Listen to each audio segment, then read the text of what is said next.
Começamos a gravação agora, nesse momento. Então, apresento para vocês, hoje ainda continuando o mês de combate à tuberculose pelo Telesaúde, nós vamos hoje agora com o Dr. Roberto Kazan. Ele vai falar sobre a tuberculose, reações adversas, vai falar um pouco sobre sequelas, vai falar um pouco sobre diagnóstico diferencial. Então, a gente vai começar agora. Vou pedir para que todos que estejam com as suas câmeras abertas, por favor, Paranatinga, Aripuanã, fechem as câmeras para que a gente possa iniciar, tá bom? Então, encerre as suas câmeras e aí a gente já vai iniciar. Vou fechar a minha câmera aqui também, tá? Eu vou passar para você.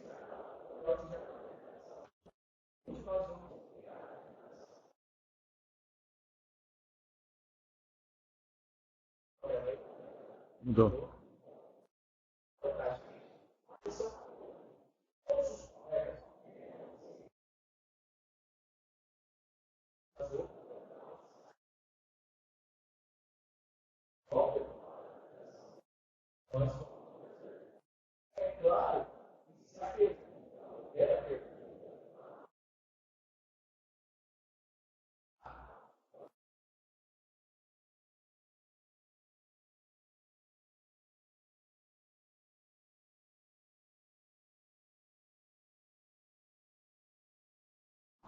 Agora estão me ouvindo, gente? Eu fechei errado. Eu fechei o meu áudio em vez da câmera. Só para retornar. A dinâmica da aula hoje será o seguinte. Todos vão inserir as perguntas após a aula. E aqui em cima, onde eu estou apontando, que vai ser o nosso bate-papo. Ok? Então, sem mais delongas, vamos iniciar a apresentação com vocês, então, professor Roberto Kazan. Boa tarde, muito obrigado por vocês estarem me ouvindo. E eu vou falar, em complementação à aula do professor Cor, um pouco sobre diagnóstico diferencial de tuberculose, efeitos colaterais dos fármacos, um pouco sobre sequela, e em próximas oportunidades nós vamos estar falando sobre micobacteriose não tuberculosas, sobre tuberculose extrapulmonar, que também é um assunto bastante importante, assim como também discutindo um pouco sobre tuberculose em situações especiais, como resistência, intolerâncias, que é um assunto bastante importante, que você tem que manejar as drogas, e tem tantos efeitos colaterais que você tem que trocar as drogas.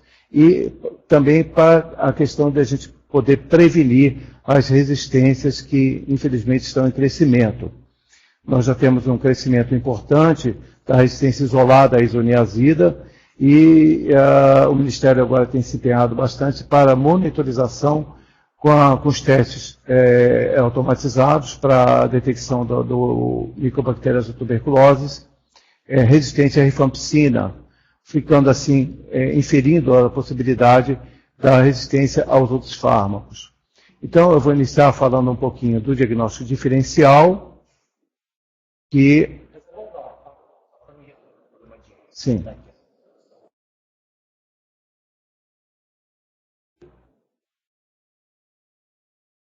Só um minutinho, eu vou resolver um problema.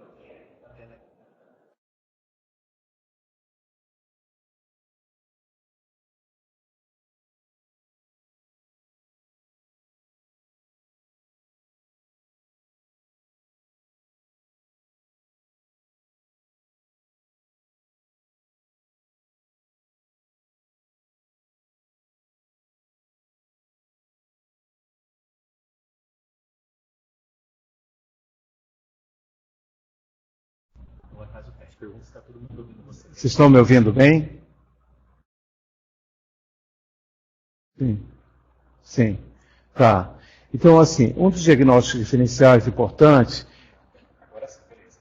um dos diagnósticos diferenciais importantes, apesar de ter toda uma epidemiologia, um contexto temporal totalmente diverso, é a gripe grave, porque eu já tive a oportunidade de ver no pronto-socorro o paciente chegar muito grave, insuficiência respiratória, com um quadro dessa dimensão, e nós confundirmos isso com tuberculose miliar.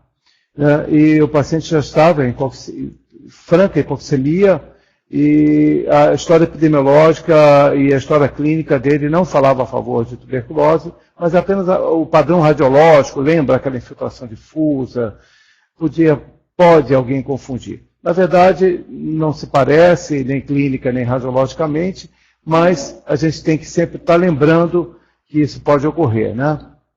Outro diagnóstico diferencial importante por infiltração, dispneia, que ocorre de maneira pontual em algumas regiões do nosso estado, é a hantavirose. Os pacientes vêm de regiões endêmicas, onde tem o vetor, né, onde tem o ratinho, o bolombos, né, e normalmente eles chegam muito dispneicos, com extravasamento de líquido de transudato, principalmente de exudato, principalmente nos pulmões.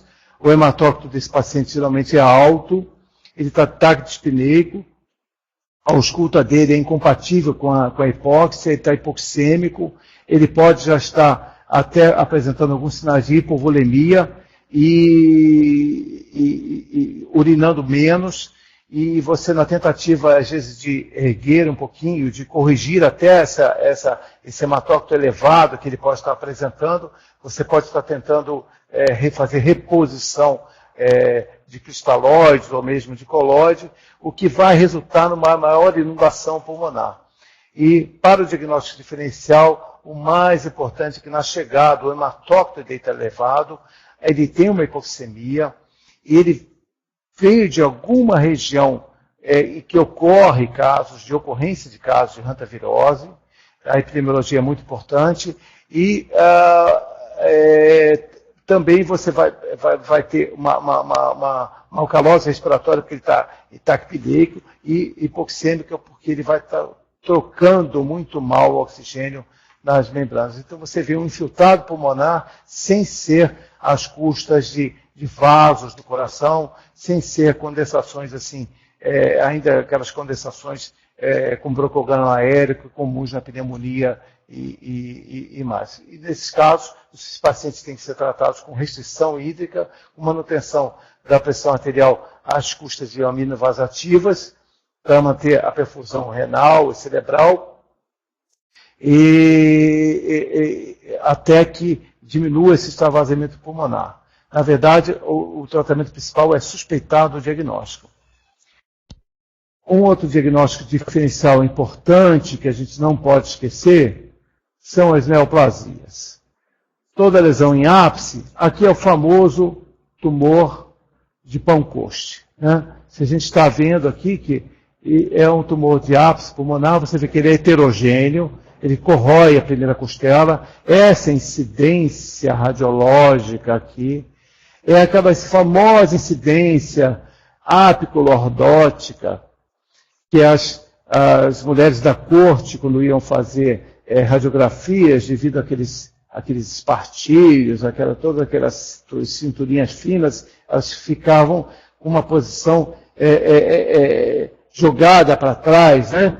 Então, em consonância com aquela figura, eles criaram essa posição apicolordótica, que é a incidência do raios, tira a clavícula da frente e você pode ver com maior precisão o ápice pulmonar, né? Na verdade, isso aqui lembra uma pneumonia, lembra tuberculose, o paciente está perdendo peso, às vezes ele tem alguma síndrome compressiva sobre a veia cava superior, às vezes ele tem uma síndrome compressiva sobre o plexo braquial, às vezes ele tem algum linfonodo já duro, não móvel, aderido, com superfície irregular no ápice da cervical ou supraclavicular, já denunciando que isso é uma neoplasia.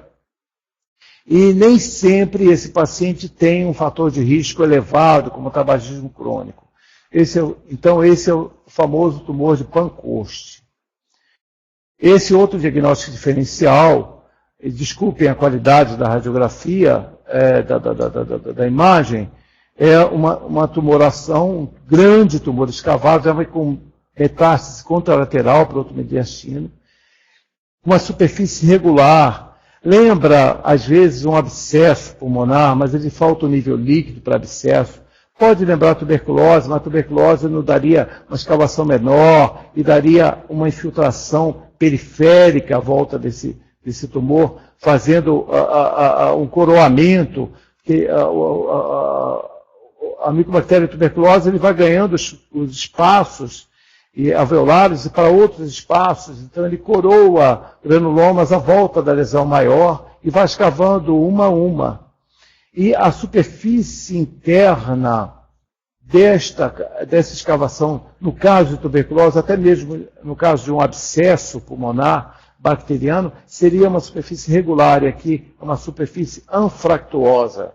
E aqui você vê que são nódulos infiltrativos, né, aderidos, você vê que tem inclusive infiltração da parede torácica e da pleura parietal. Quer dizer, um caso já bem avançado de tumor, infelizmente, um diagnóstico já bem tardio. Agora eu vou falando de um caso de neoplasia pulmonar bem mais difícil de ocorrer, que é o carcinoma de células alveolares, ou old cells, que não ocorre exatamente, necessariamente em quem é em fumante. Esse caso aqui ocorreu numa mulher jovem, que não tinha vício, não fumava, não bebia, HIV negativa, em que iniciou com um infiltrado pulmonar difuso, que foi interpretado na unidade básica de saúde como típico de tuberculose, porque ela predominava desse infiltrado difuso, desde o início, ela predominava um infiltrado no ápice direito. E esse predomínio apical lembrava a característica da tuberculose de reinfecção exógena. Porém, a evolução dela com o tratamento da tuberculose foi piora progressiva da dispneia, tosse seca, expectoração mucoide espessa e hipoxemia. Ela, quando chegou na unidade de saúde, lá no Sermac, que não resolvia, eu, a princípio, até pensei na possibilidade de ser pneumociste girovese, ou pneumocistose, não sei, um caso de HIV.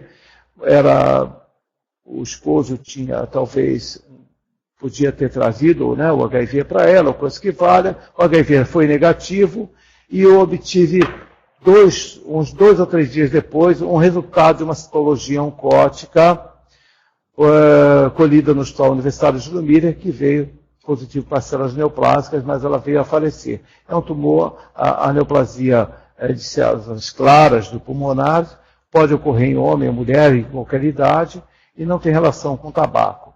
E geralmente é muito grave e fatal. E ela tem essa característica, às vezes, de imitar infiltrados heterogêneos, que lembram tuberculose, ou imitar uma condensação lobar, que lembra a pneumonia, mas ela é persistente, e essa senhora realmente acabou por falecer.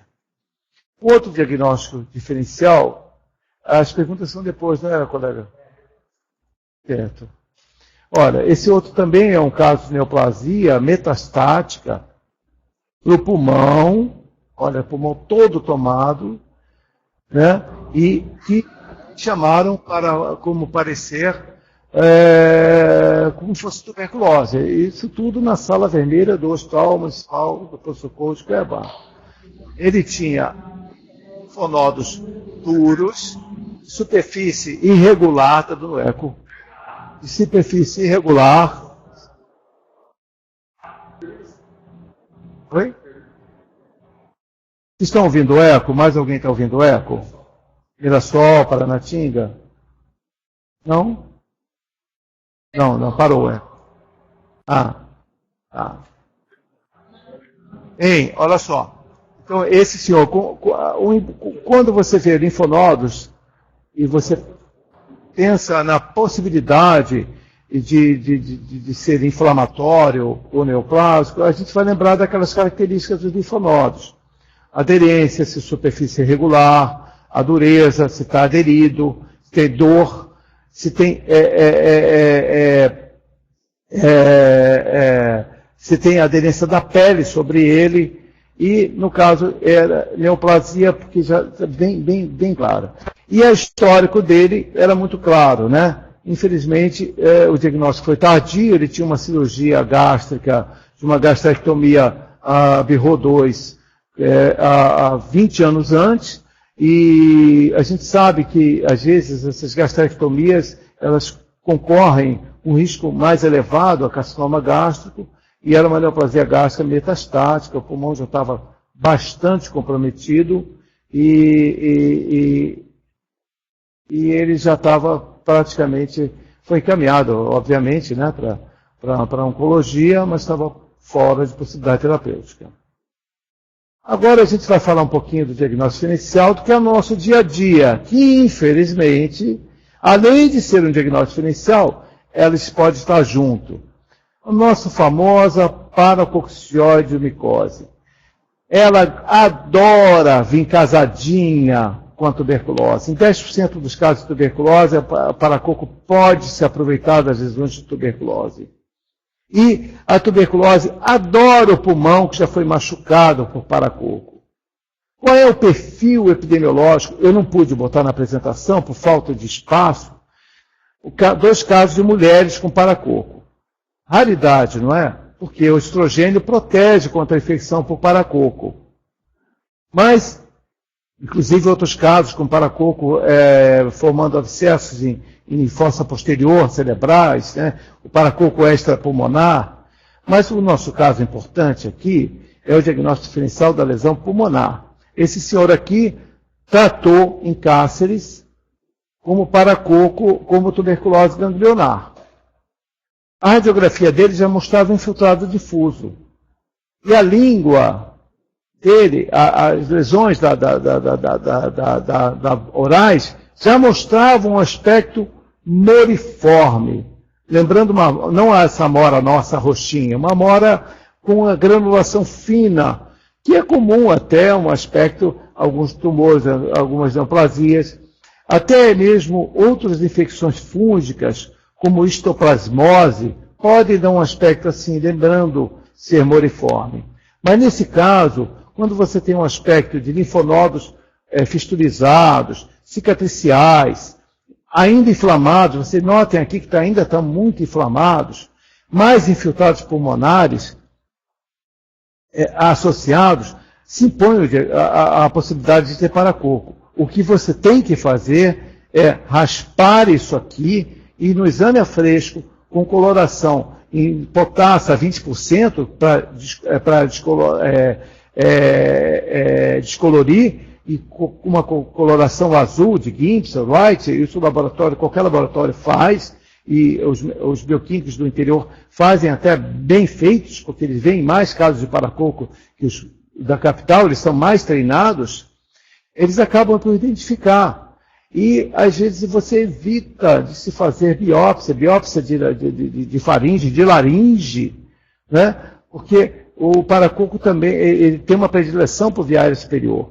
E é importante também radiografar todo caso que você vê uma lesão de mucosa oral suspeita ou cutânea, suspeita de paracoco, ou nasal de paracoco, porque isso pode também ter comprometimento pulmonar concomitante, é comum, assim como se tiver uma extensão de comprometimento muito grande, você pode ter comprometimento de outros órgãos, como o suprarrenal, ossos, articulações e sistema nervoso central, maiormente a fossa posterior do cérebro. Mas, todo caso, mesmo que você tenha o diagnóstico de paracoco, insista na feitura da baciloscopia para pesquisa de bacilo álcool-ácido resistente, na cultura e no GeneXpert, porque a associação é muito forte. Lembrar também que o paracoco ocorre mais predominante quem inocula inóloco muito grande de fungo, que fica no volver da terra. Muitas vezes, e o paracoco também gosta da mucosa respiratória e oral lesada pelos tabaco. A mucosa lesada, metaplasiada pelo tabaco, vai ser um porto de entrada porque altera toda a imunologia do espaço da submucosa, o tabaco. E o paracoco vai se oportunizar disso para a entrada. Então, o fumante, sexo masculino ou feminino, na menopausa. Depois da menopausa, eu tinha até um caso para mostrar de uma senhora menopausada que fez o paracoco pulmonar. A gente nunca pensa em mulher por causa do estrogênio, mas ela já não tinha um nível de estrogênio protetor. No entanto, a associação para a tuberculose tem que ser feita e, inclusive, para a neoplasia, porque um fumante crônico e que tem paracoco também é uma pessoa com risco acrescido para a neoplasia de laringe, neoplasia pulmonar, neoplasia de bexiga, de estômago e por aí vai. Fumar não dá certo. Aqui nós estamos vendo a associação, olha só. Isso aqui, ó. Isso é um paracoco, feito o diagnóstico. Ele tende a preservar um pontinho das bases, olha, o seio costofrênico aqui, um pouquinho do ápice, ele quer preservar. A tuberculose gosta logo de dar um espessamento pleural aqui em cima, gosta desse espacinho, né? Ele tende a preservar essas pontinhas, bilateral. Esse quadro já é um quadro avançado, você vê que o coração já se um pouco, já começa a tensão pulmonar, o paciente já tem um pouco de edema nos membros inferiores, já tem um soprozinho na artéria pulmonar, uma regurgitação, você já vê o eletrocardiograma um pouco alterado, porque se você trata, ele não fibrosa muito, essa hipertensão pulmonar pode melhorar, senão ele vai estar sequelado. Ele já está sequelado porque o tratamento aqui já é tardio. Aqui também outro caso, mais 2 casos de paracoco, também da mesma situação,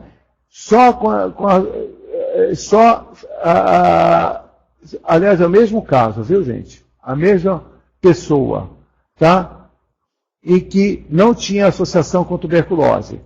Mas já não esqueça que a tuberculose gosta de se oportunizar. Né?